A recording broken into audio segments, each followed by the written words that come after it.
Hello everyone. Class 8th की mathematics में chapter number 7 proportional reasoning 1 उसको हम आगे बढ़ाते हैं। आज हम सबसे पहले देखेंगे cross multiplication method. Cross multiplication method समझने से पहले कुछ बेसिक बातें आपको पता होनी चाहिए। पहले मैं आपको इसको आसान भाषा में समझाता हूँ, फिर मैं आपको आपकी बुक के अकॉर्डिंग कैसे इसको डेराइव किया गया है वो मैं आपको एक्सप्लेन करूँगा।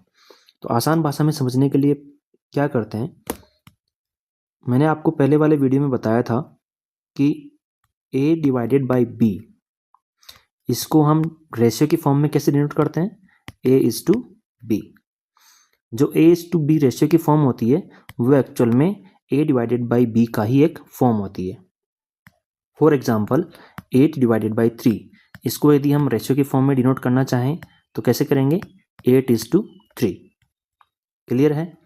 दूसरी बात कि जो प्रपोर्शनल वाला रेशियो होता है, जैसे a:b प्रपोर्शनल टू c:d, अब ये दोनों यदि प्रपोर्शनल हैं तो हम कह सकते हैं कि a डिवाइडेड बाई b और c डिवाइडेड बाई d ये दोनों इक्वल होंगे। यदि ये दोनों प्रपोर्शनल अपने को गिवन है तो हम ये वाला रिजल्ट शो कर सकते हैं, क्योंकि a:b को हम क्या डिनोट करेंगे, a डिवाइडेड बाई b, और c:d को क्या डिनोट करेंगे, c डिवाइडेड बाई d। और दोनों की सिंपलेस्ट फॉर्म इक्वल होती हैं क्योंकि ये प्रोपोर्शनल दिए गए हैं, इसीलिए हम इनको इक्वल टू दिखा सकते हैं।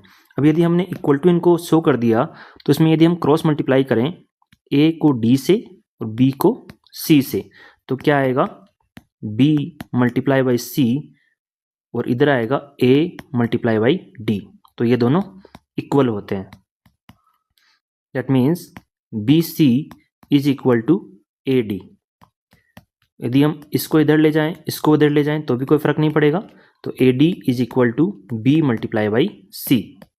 और यहाँ से हम यदि D की वैल्यू निकालना चाहें तो क्या आएगी, B multiply by C divided by A। तो अपने पास D की वैल्यू आ गई B multiply by C divided by A। यही अपना क्रॉस मल्टीप्लिकेशन मेथड है। ये मैंने आपको आसान भाषा में समझाया है। यदि आपको कोई प्रोपोर्शनल रेशियो गिवन है इस फॉर्म में कि a:b प्रोपोर्शनल टू c:d, और इसमें आपको a गिवन है, b गिवन है, c गिवन है, और यदि आपसे d पूछा गया है तो आप सीधा ये क्रॉस मल्टीप्लिकेशन मेथड लगा के उसको सोल्व कर सकते हैं।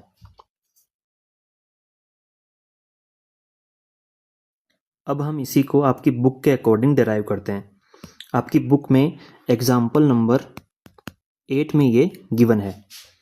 उसमें दिया गया है कि कुछ स्टूडेंट्स हैं, 120 स्टूडेंट्स हैं, उनके लिए राइस बनता है 15 kg, और यदि किसी दिन केवल 80 स्टूडेंट्स ही प्रेजेंट हैं, केवल 80 स्टूडेंट्स ही प्रेजेंट हैं, तो उनके लिए कितना राइस बनेगा। तो इसको लिए हम प्रोपोर्शनलिटी वाला मेथड यूज करेंगे। तो 120 स्टूडेंट्स के लिए कितना राइस बन रहा है, 15 kg, और 80 स्टूडेंट्स के लिए कितना राइस बनेगा ये अपने को निकालना है। तो जो स्टूडेंट्स हैं वो किस मल्टीप्लिकेशन फैक्टर से चेंज हो रहे हैं ये हम पहले देखेंगे, और उसी मल्टीप्लिकेशन फैक्टर से राइस को भी चेंज कर देंगे तो अपना आंसर आ जाएगा। तो स्टूडेंट्स के लिए कितना मल्टीप्लिकेशन फैक्टर आ जाएगा, 80 डिवाइडेड बाई 120। इसी तरीके से निकालते हैं मल्टीप्लिकेशन फैक्टर। तो इसको सोल्व करेंगे तो कितना आ रहा है, 2 डिवाइडेड बाई 3, इतना मल्टीप्लिकेशन फैक्टर आ गया। अब राइस के लिए क्या करेंगे, 2 डिवाइडेड बाई 3 मल्टीप्लिकेशन फैक्टर से जो अपना राइस है पहले वाला 15 उसको मल्टीप्लाई कर देंगे तो कितना अपने को 80 स्टूडेंट्स के लिए रिक्वायर्ड होगा वो आ जाएगा। इसको यदि यहाँ से कट करें तो 5 2 जा 10 kg। इट मीन्स यदि 120 स्टूडेंट्स के लिए राइस बनता है 15 kg तो 80 स्टूडेंट्स के लिए राइस कितना बनेगा, 10 kg। ऐसा हमने निकाला इसको सोल्व करके प्रोपोर्शनली वाले मेथड से मल्टीप्लिकेशन फैक्टर के थ्रू।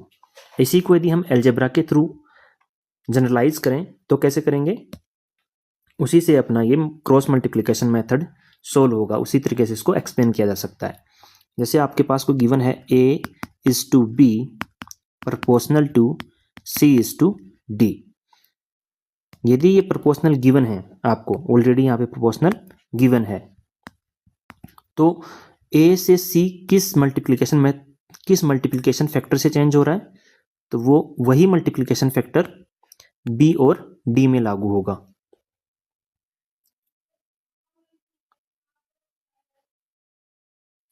और इसी को एंशिएंट टाइप में कैसे शो किया गया है?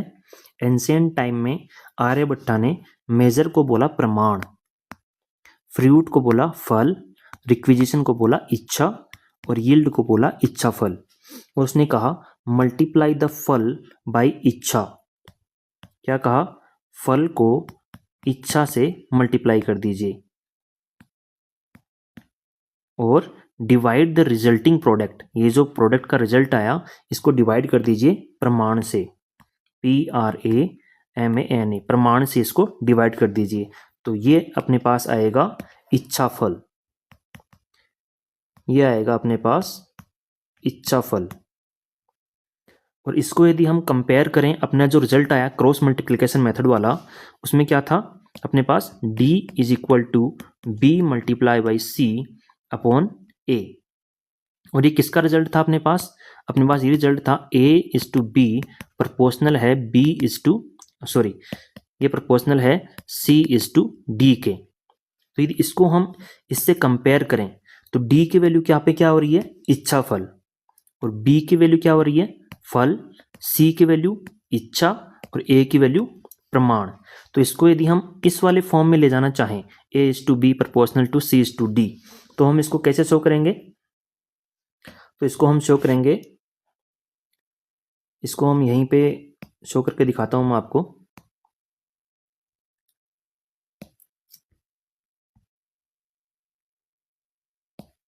तो इसको हम कैसे शो करेंगे उस फॉर्म में? A/B proportional to C/D। तो यहाँ पे अपन ने देखा D की वैल्यू इच्छा फल है, B की वैल्यू फल है, C की वैल्यू इच्छा है और A की वैल्यू प्रमाण है। इसको अपन ने कंपैरिजन करके देख लिया। तो A/B, तो A का मतलब प्रमाण, A की वैल्यू क्या होगी? प्रमाण, B, B की वैल्यू क्या है? फल, प्रोपोर्शनल टू C, C की वैल्यू क्या है? इच्छा, D, और D की वैल्यू क्या है? इच्छा फल। तो ये अपना एक प्रोपोर्शनल वाला फॉर्म बन गया। इसी को क्या बोला गया है? ट्राई राशि का द रूल ऑफ 3। इसी को बोला गया है ट्राई राशि का द रूल ऑफ 3। ठीक है, आगे मैं आपको कुछ बातें बताता हूं जो आपके क्वेश्चंस में काम आने वाली हैं, जो बहुत इंपॉर्टेंट भी हैं। देखिए, A/B प्रोपोर्शनल टू C/D, ये अपन ने प्रोपोर्शनल शो कर दिया। अब इसमें दो कंडीशंस हमेशा लागू होंगी, वो आपको ध्यान रखनी है। पहली तो है वैल्यू का ऑर्डर, और दूसरा है यूनिट्स, वो क्या होनी चाहिए? सेम। देखिए क्या मतलब हुआ, मैंने क्या बताया आपको। जैसे आपके पास एग्जाम्पल अभी मैंने आपको देखा था, अभी मैंने आपको पीछे एग्जाम्पल दिया था, एग्जाम्पल नंबर 8 में आपको दिया गया था स्टूडेंट्स, और दूसरी चीज थी अपने पास, दूसरी टर्म थी राइस, कि 120 स्टूडेंट्स थे पहले, तो उनके लिए राइस बना था 15 kg। तो अपन ने जो यहाँ पे शो किया है A/B और C/D, इसमें A क्या है? Students, is to rice. तो जो नेक्स्ट वाला जो अपना है C/D, ये वाला रेशियो, इसमें भी यही ऑर्डर रहेगा, student is to rice. I hope आपको समझ में आ रहा होगा मैं क्या कहना चाह रहा हूं। जो भी आपकी टर्म्स आपको गिवन है, उन टर्म्स का ऑर्डर पहले वाले रेशियो में और बाद वाले रेशियो में सेम रहेगा। क्या रहेगा? सेम रहेगा। ये मस्ट है, अदरवाइज आपका आंसर गलत हो जाएगा, आपका मेथड ही गलत हो जाएगा। जैसे फॉर एग्जांपल आपको दिया जाए कि कोई गाड़ी है, सपोज आपके पास कोई कार है, उसकी स्पीड आपको गिवन है, स्पीड सपोज आपको स्पीड गिवन है 100 km/h, और 100 km/h के हिसाब से वो डिस्टेंस जो कवर कर रही है वो है 200 किलोमीटर। और तो आपका जो पहला वाला रेशियो बना वो किस में बनेगा? Speed is to distance. Suppose आपने ये वाला रेशियो बनाया पहले वाला, तो जो प्रोपोर्शनल में आगे वाला जो रेशियो बनाएंगे उसमें भी आपको पहले स्पीड रखनी है, उसके बाद डिस्टेंस रखनी है। आप इसमें ऐसा नहीं कर सकते कि आगे वाले में पहले डिस्टेंस रख दें और उसके रेशियो में स्पीड दिखा दें, तो वो आपका गलत हो जाएगा। उस तरीके से आप इसको शो नहीं कर सकते। इसलिए वैल्यूज का जो ऑर्डर है, जो आपको टर्म्स गिवन है, वो दोनों रेशियोज में सेम ऑर्डर में होनी चाहिए। क्लियर है? और दूसरी जो इंपॉर्टेंट बात है वो है यूनिट्स की। ये यूनिट्स भी सेम होना चाहिए। कैसे? ये आपको जैसे एग्जाम्पल, आपका एग्जाम्पल नंबर 9 में आपको एक्सप्लेन किया गया है, इसके थ्रू मैं आपको बताता हूँ। देखिए, एक कार है 90 किलोमीटर ट्रेवल करती है 150 मिनट्स में, और ये कंटिन्यू करती है अपनी स्पीड को सेम स्पीड पे, और ये पूछा जा रहा है कि आगे कितना डिस्टेंस ये कवर करेगी 4 आवर्स में। तो पहले आपको क्या क्या गिवन है? 90 किलोमीटर डिस्टेंस गिवन है, कितनी देर में कवर कर रही है? 150 मिनट्स में। और फिर आपसे पूछा गया है कि 4 आवर में ये कितना डिस्टेंस कवर करेगी। कितने में? 4 आवर में कितना डिस्टेंस कवर करेगी। यदि उसने 150 मिनट्स में 90 किलोमीटर पहले डिस्टेंस कवर की है, तो 4 आवर में कितना डिस्टेंस कवर करेगी। तो क्या हम इसको इस तरीके से डिनोट कर सकते हैं, जैसा इसमें बोला गया है कि 150 मिनट्स में उसने डिस्टेंस की है कवर 90 किलोमीटर, तो 4 आवर्स में कितना कवर करेगी। ऐसा हम इसको डिनोट कभी भी नहीं कर सकते। ये गलत हो जाएगा। क्यों गलत हो जाएगा? क्योंकि इसमें अपना पहला वाला रूल ही फॉलो नहीं हुआ। क्या था कि सेकंड वाला, कि यूनिट्स जो है वो सेम होनी चाहिए। कैसे? जैसे 150 किस में है? ये है मिनट्स में। ये किस में है? मिनट्स में। 90 किस में है? किलोमीटर में। तो अब आगे जो दोनों रेशियो हैं वो भी मिनट और किलोमीटर में ही रखने हैं अपने को, जबकि 4 किस में है? आवर में है। तो ये अपना गलत हो गया। अपन आवर में इसको नहीं रख सकते। आगे वाले रेशियो में भी अपने को मिनट और किलोमीटर ही रखना है। इसलिए यदि पहले अपन ने 150:90 रखा है, प्रोपोर्शनल यदि हम आगे रखेंगे तो 150 को हम ध्यान रखेंगे कि ये किस में है? मिनट में, और 90 किस में है? किलोमीटर में। तो आगे वाले दोनों रेशियो भी इसी में होने चाहिए। किसमें? मिनट में और किलोमीटर में। तभी अपना आंसर सही आएगा। तो अपने पास गिवन है 4 आवर, तो 4 आवर को हम किस में कन्वर्ट करेंगे? मिनट्स में कन्वर्ट करेंगे। तो कितना हो जाएगा? 4 × 60, ये हो जाएगा 240 मिनट। तो हो जाएगा 240 मिनट। तो अपने को किलोमीटर अभी निकाल लेंगे हम। अब हम इसमें प्रोपोर्शनलिटी वाला method, cross multiplication method apply कर सकते हैं।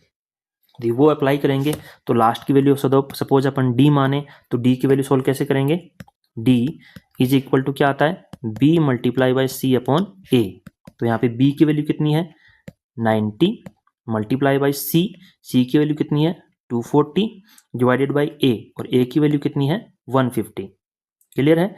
इसको आप इससे कंपैरिजन कर लीजिए, A:B प्रोपोर्शनल C:D। इससे A की वैल्यू 150, B की वैल्यू 90, C की वैल्यू 240 और D की वैल्यू हमको फाइंड करनी है। तो ये अपन यहाँ से निकाल सकते हैं। इसको हम सोल्व कर लेंगे। ये कट हो जाएगा, 3 से पहले कट कर देते हैं इसको। 3 × 5 = 15 और 3 × 8 = 24, और इसको हम 5 से कट कर देते हैं। 18 टाइम्स कटे हो जाएगा ये। 5 × 1 = 5 और 4 और 5 × 8 = 40, और इन दोनों को हम मल्टीप्लाई कर देते हैं। कितना आ जाएगा? 8 × 8 = 64 और 8 × 1 = 8 और 6 144 किलोमीटर वो डिस्टेंस कवर करेगी। कितना कवर करेगी? 144 किलोमीटर। ये अपना आंसर हो जाएगा। इसलिए ये दोनों चीज़ें इंपॉर्टेंट हैं कि हम पहले वैल्यू सेम ऑर्डर में रखें, और उसके बाद जो वैल्यूज पुट कर रहे हैं उनके यूनिट्स भी सेम होनी चाहिए। ठीक है? ये अपने आपके क्वेश्चंस में भी काम आएगा। तो इसके आगे हम देखते हैं अपने फिगर इट आउट क्वेश्चंस।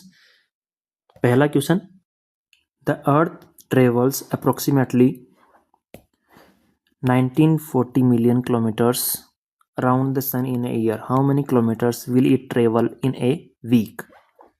आपको बोला गया है कि जो अर्थ है वो एक ईयर में कितना ट्रेवल करती है? लगभग 940 मिलियन किलोमीटर। और आपसे पूछा गया है कि एक वीक में कितना ट्रेवल कर लेंगी। ठीक है? यदि हम इसको क्रॉस मल्टीप्लिकेशन मेथड से सोल्व करें तो कैसे करेंगे? पहले अपन लिख लेते हैं 1 year is to 940 million kilometre. तो उसके बाद अपन यहाँ पे वीक नहीं लिख सकते अब, ठीक है, क्योंकि यहाँ पे यदि ईयर लिया है तो यहाँ पे भी ईयर लेना पड़ेगा, या फिर यहाँ पे ईयर है तो इसको भी वीक में कन्वर्ट करना पड़ेगा, क्योंकि वीक और किलोमीटर आगे भी वीक और किलोमीटर अपन ले सकते हैं, लेकिन ऐसा नहीं ले सकते कि इधर तो अपन ने टाइम के लिए ईयर ले लिया और इधर टाइम के लिए वीक ले लिया, तो वो अपना गलत हो जाएगा। अपनी जो वैल्यू हैं उनकी जो यूनिट्स हैं वो सेम होनी चाहिए। तो यहाँ पे भी अपन वीक इसको कन्वर्ट कर देंगे और उसी हिसाब से फिर आगे किलोमीटर निकाल लेंगे, ठीक है। तो आगे अपना है एक वीक। तो पहले है 1 ईयर में 940 मिलियन किलोमीटर। तो 1 ईयर में कितने वीक हो जाएंगे? 52 वीक्स होते हैं। 52 वीक में वो ट्रेवल कर रही है 940 मिलियन किलोमीटर। तो एक वीक में कितना किलोमीटर ट्रेवल करेगी ये अपन फाइंड आउट कर लेंगे। तो ये अपना क्वेश्चन हो गया। अभी हम इसमें क्रॉस मल्टीप्लिकेशन मेथड लगाते हैं और इसको सोल्व करते हैं। तो अपने पास आ गया 52 इज टू 940 मिलियन, और मिलियन की वैल्यू कितनी होती है? 10 लैक्स, और 10 लैक्स कितना हो जाएगा? वंस, टेंस, 100, 1000, 10,000, लाख और 10 लाख।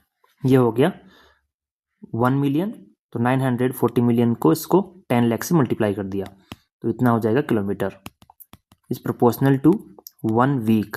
तो 1 इज टू, अपने को फाइंड आउट करना है लास्ट वैल्यू, उसको सपोज अपन डी कंसिडर कर लेते हैं कि डी किलोमीटर उसने ट्रेवल किया, तो डी की वैल्यू अपन फाइंड आउट कर लेंगे। अब क्रॉस मल्टीप्लिकेशन मेथड से डी की वैल्यू निकालते हैं। तो डी की वैल्यू क्या आएगी? इसको हम पहले कंपेयर कर लेते हैं ताकि आपको वैल्यू समझने में आसानी रहेगी कि A is to B proportional to C is to D. तो डी की वैल्यू क्या आती है? B multiply by C upon A. तो उसके अकॉर्डिंग बी की वैल्यू क्या है? 940 मल्टीप्लाई बाई कितने जीरो हैं इसमें? 2, 6 जीरोज हैं, 2, 3, 4, 5, 6 डिवाइडेड बाई ए यानी कि 52।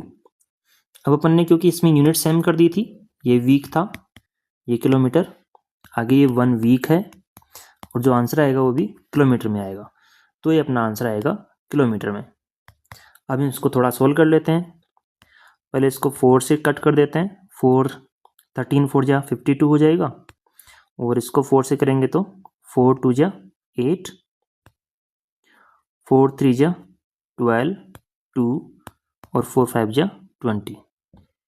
तो अपने पास आंसर आया D इज इक्वल टू 235, और आगे 6 जीरोज 3 4 5 6 डिवाइडेड बाई 13। ये अपना आंसर रहेगा इसमें। यदि हम इसको थोड़ा और आगे सोल्व करना चाहें तो कर सकते हैं। डिवाइड देके हम इसको थोड़ा और आगे सोल्व कर देते हैं। इसमें कैलकुलेशन थोड़ी लंबी हो जाएगी। ये लीजिए, 13 1 जा 13, माइनस किया, कितना बचा? 10, आगे वाली डिजिट 5 उतारी, कितने टाइम जाएगा? 8 टाइम, 13 8 जा 104, कितना बचा? 1, आगे वाले डिजिट 0 उतारी, तो डिवाइड किया 0 टाइम, आगे वाली फिर से 0 डिजिट, आगे नेक्स्ट डिजिट 0 उतारी, तो अब की बार गया 7 टाइम, और 13 7 जा 91, रिमाइंडर बच गया 9, नेक्स्ट डिजिट 0, और ये कितना हो जाएगा? 6 टाइम, 78, माइनस किया 12 बचा, नेक्स्ट डिजिट 0, 9 टाइम 117, माइनस किया 3 बचा, नेक्स्ट डिजिट 0,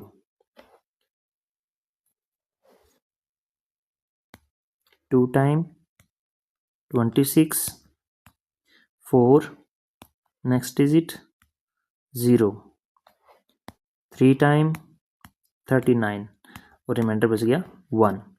तो इसका आंसर आ गया 180, 769 और 23। तो आंसर आया अपना 180, 769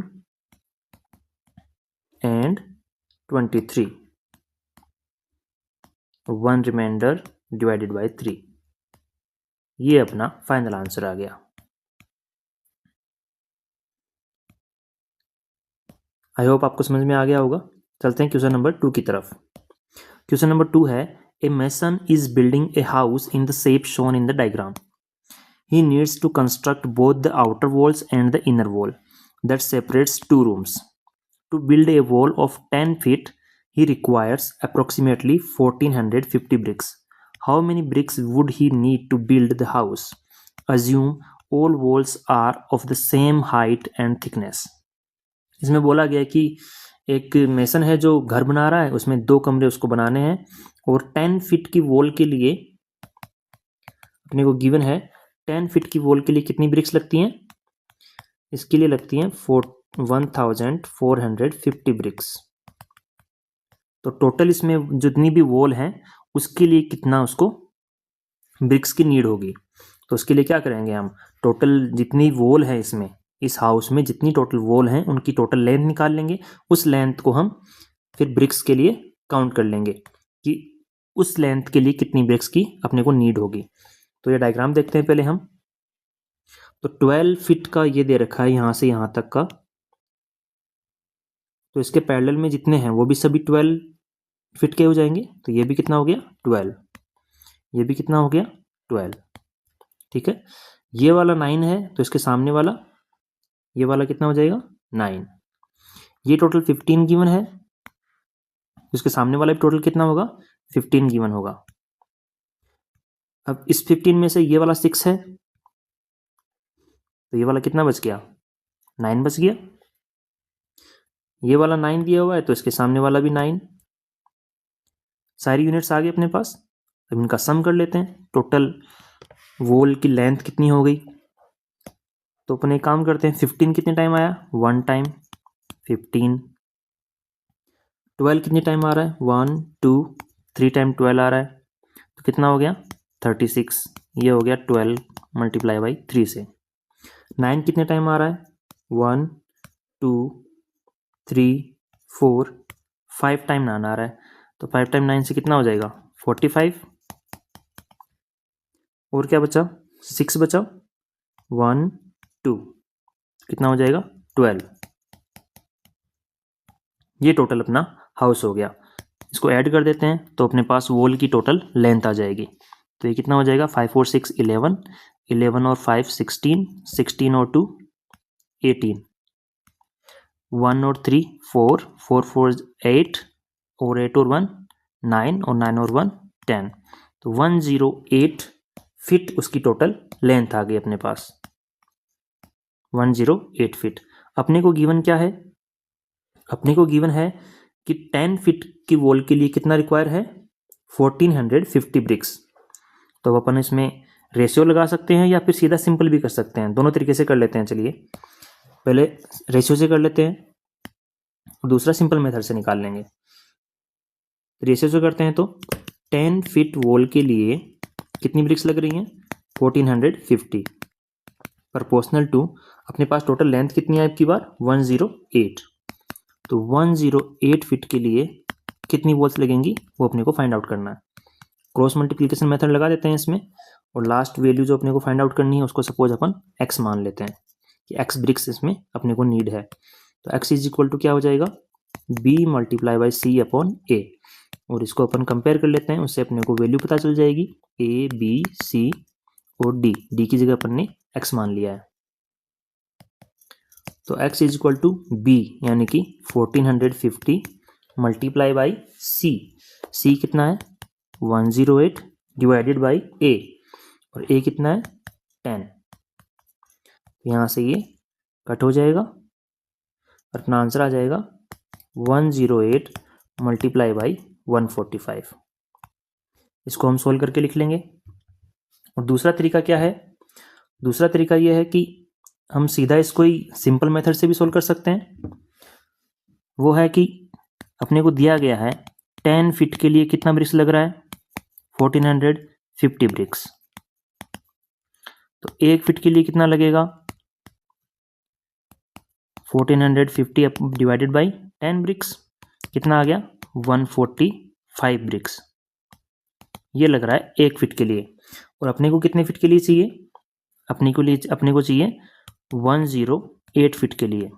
तो उसके लिए कितना हो जाएगा, इसको हम मल्टीप्लाई कर देंगे, 145 मल्टीप्लाई बाई 108, और दोनों का आंसर कितना आ जाएगा, 108 मल्टीप्लाई बाई 145।